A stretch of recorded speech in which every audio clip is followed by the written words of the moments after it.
And even if that is achieved, that level of awareness, that will only last for maybe 10 or 15 minutes at the most, and then the energy starts to die down. And as the energy dies down, the energetic patterns of the ego are able to reform and reconstruct themselves.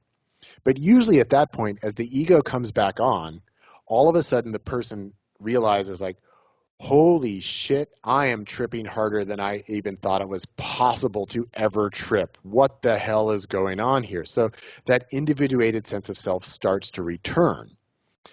And then if that ego doesn't do anything, it just relaxes, another 10 to 15 minutes after that, you will be completely back down to baseline. So the whole experience lasts for at most maybe 30 minutes, usually more within a 15 to 20 minute window, assuming you just take one hit of it. So it's very fast acting.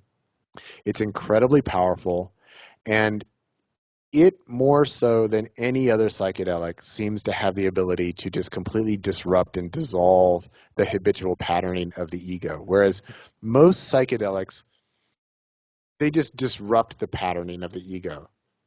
So it's like, oh, I've reconfigured, oh, this is the different experience, this is the different experience, but it's still, the person is still there having that experience, and they still know that they are themselves all the way through that, including most experiences with DMT. But 5-MeO DMT has this capacity just to completely dissolve that sense of self within a few seconds.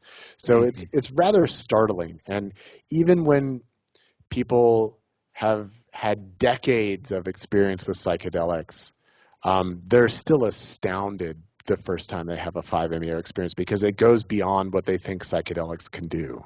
So it can be very startling in that sense. But that's kind of 5-MeO in a nutshell. Yeah.